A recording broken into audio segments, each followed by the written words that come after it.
you have a technician or an engineer who shows up on site and connects into that level of the network, and what they're doing in that realm is invisible, right? Because nobody's really watching what they're doing, right? Whether it's a remote access piece in, or whether it's a technician getting in, or whether the third parties put in their own cellular device that they've embedded into that machine center so they can remote access into it.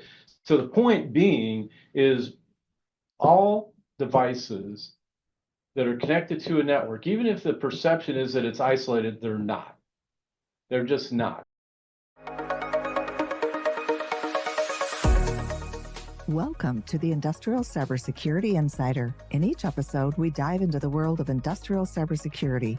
Join us as we cover the latest trends, innovations, and practical insights as we talk with leaders and practitioners across the industry. Gear up and let's get into this week's episode.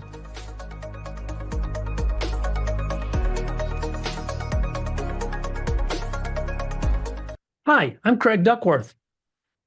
And I'm Dino. Let's talk about the term IoT and how it relates to OT, right? So the Internet of Things, or the industrial Internet of Things, or operational technology on the OT side, how are those assets classified, right?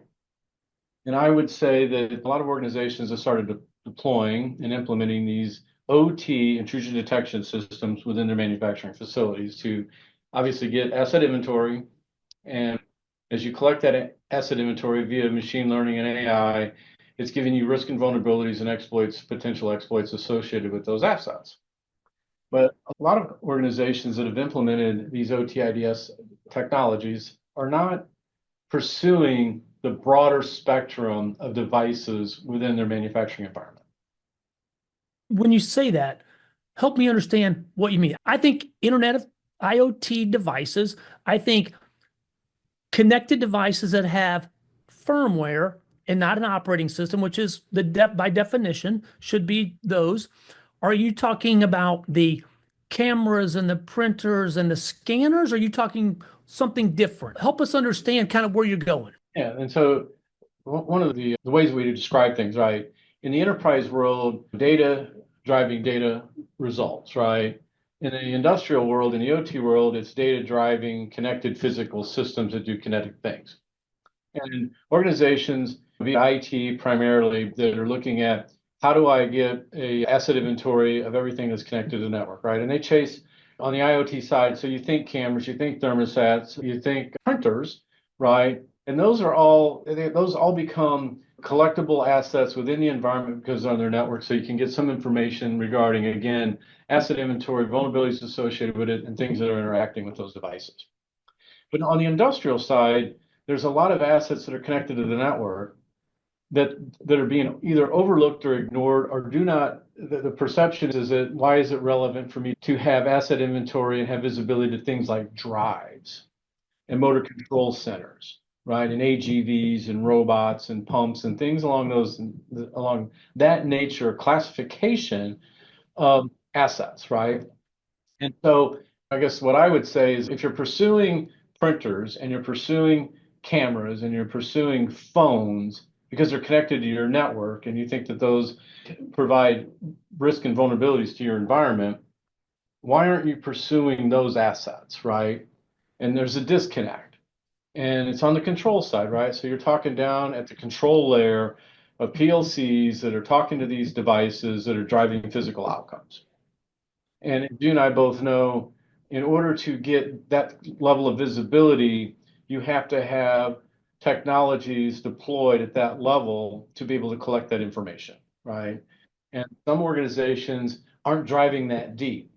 And I would also argue a lot of it is because most of these initiatives are primarily driven by IT. OT has some role, but they're not necessarily engaged and involved with the whole scope of what IT may be trying to do with that cybersecurity intrusion detection platform. So you think that they just, I don't want to say it's not important, because I'm sure in their mind it's important. Maybe they don't recognize the importance of it. You think that they just don't know how to get to it? What do you think kind of driving it? I think that many believe that those machines are isolated, insulated, right? Not connected, which is not true, right? The bottom line is that those machines are connected. Even for those organizations that can take a standalone machine center, you still have remote access. And you may actually do some physical intervention to connect that machine to the network because you need support from somebody outside, or you have a technician or an engineer who shows up on site and connects into that level of the network. And what they're doing in that realm is invisible, right? Because nobody's really watching what they're doing, right? Whether it's a remote access piece in, or whether it's a technician getting in, or whether the third parties put in their own cellular device that they've embedded into that machine center so they can remote access into it. So the point being is all devices that are connected to a network, even if the perception is that it's isolated, they're not. They're just not. At some point, they are connected, whether it's for support reasons primarily, or because it's connected via a PLC that's connected to the network. But as you and I both know, the PLC acting as a gateway isn't allowing intrusion detection systems to walk across the backplane of the PLC to get to those other devices that are still connected, right? So whether it be drives, other PLCs, HMIs, motor control centers, AGVs, et cetera, you need to be able to capture those assets. The same reason why you're chasing everything else that you're trying to get onto your IDS platform, right? Yeah, that makes sense. Right. And so the owners of those, the knowledge of those falls in different buckets, right? It falls into the OEM, it falls into the system integrator, it falls into different groups within the manufacturing environment specific to the plant that's responsible for those assets, right? So IT tries to cast the widest net they can with the tools that they have, but you're missing many of them, right? And IT is not necessarily skilled in how do I intervene to be able to get to those particular assets down at the control layer, right? Which is where you have to start working with engineering teams and the OEMs, folks that are knowledgeable of how that network is designed, how that infrastructure is set up, what the purposes of those machines, and do you have asset inventory of it? So you may have a client that says, well, I have Rockwell Asset Center, Rockwell Shop, I got Rockwell Drives, so I have an inventory of my drives. Great, you have an inventory of the drives. Now tell me the vulnerabilities and risk associated with those, and that's where you get the deer in the headlight look. They don't know. They don't know what vulnerabilities are associated with those assets, right? All they know is I got something that's telling me what in my programs and my project files that I have these things, and I may have an asset inventory of them, right? And most manufacturers, you never run into a plant that's 100% one automation technology vendor. So even if you had a Rockwell shop and you're running Asset Center, you're going to have some number of assets that are not Rockwell, that aren't going to be even inventoried at the level, just have an inventory of it so that you know that you have it. Much less what are the CVEs, common vulnerabilities and exposures related to that asset, right? Well, and there could be some significant risk of not understanding or ignoring those drives and those IoT or industrial IoT assets as you describe them by not looking at the vulnerabilities, especially if they are a known exploitable vulnerability. And the risk to the organization, at minimum, it's a blind spot. At worst, it could be a huge exposure and could cost millions of dollars of downtime, could cause harm to individuals. There could be a lot of bad things happen for the physical system. Well, and the umbrella view of it is from the standpoint, you can't always look at this like from a cybersecurity perspective, right? We talk about process integrity a lot, right?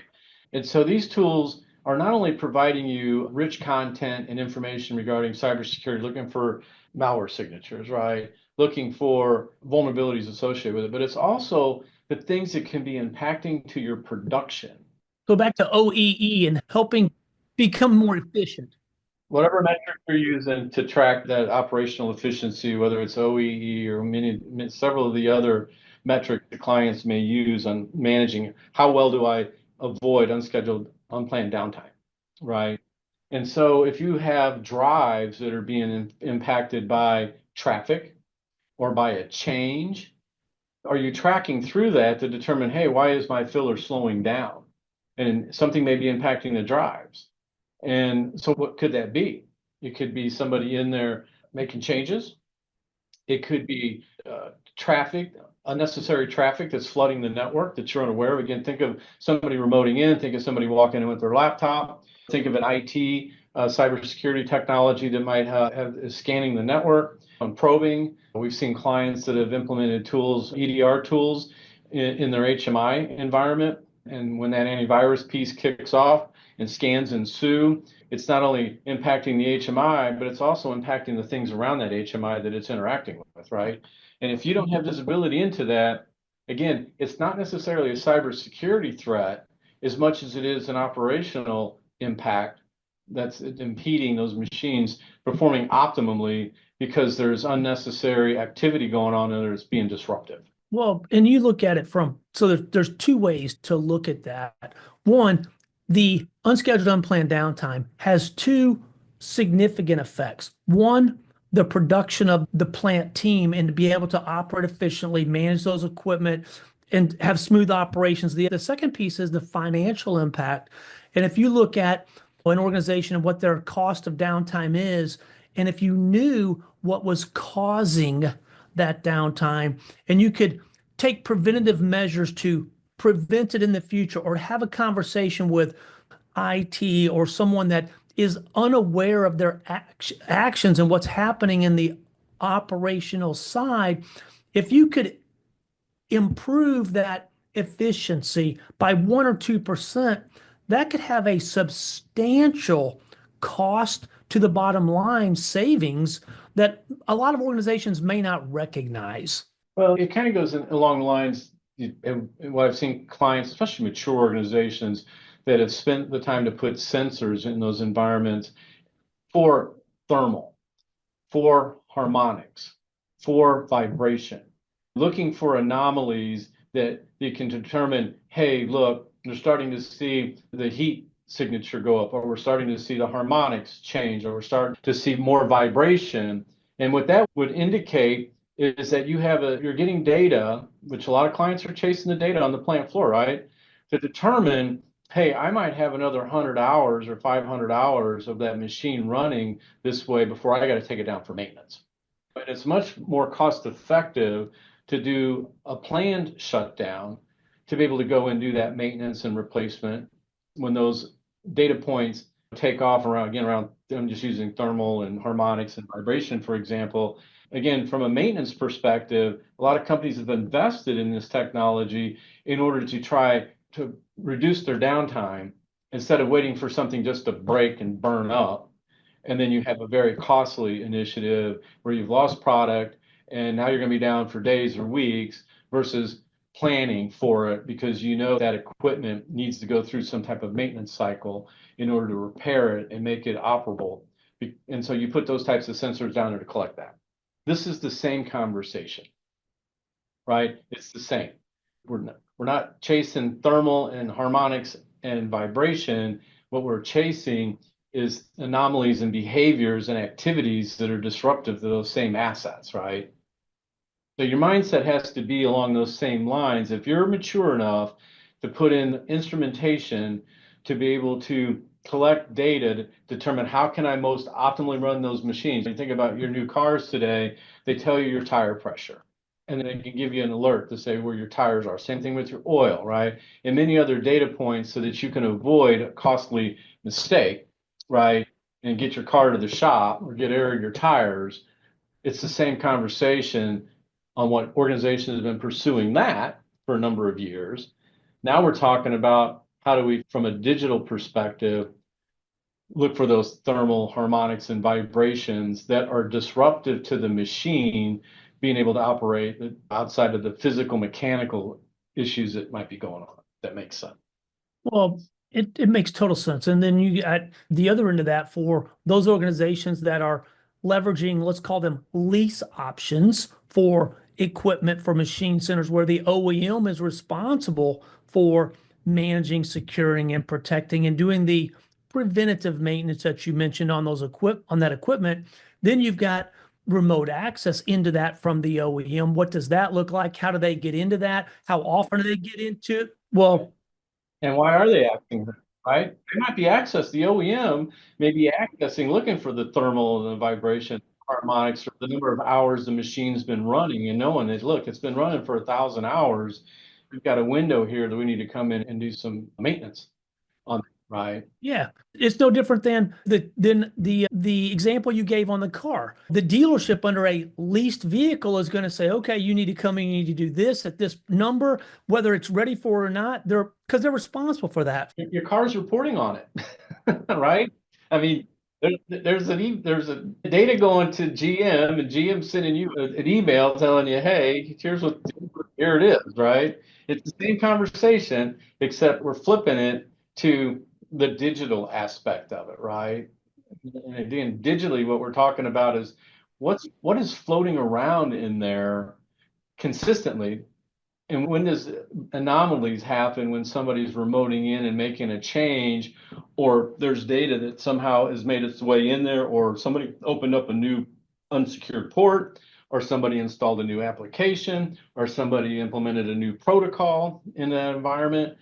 So it's being able to track those same attributes from that digital perspective that you chase those attributes in regards to physical, mechanical issues that you're trying to resolve, right? To get ahead of preventive, right? They call it preventive maintenance.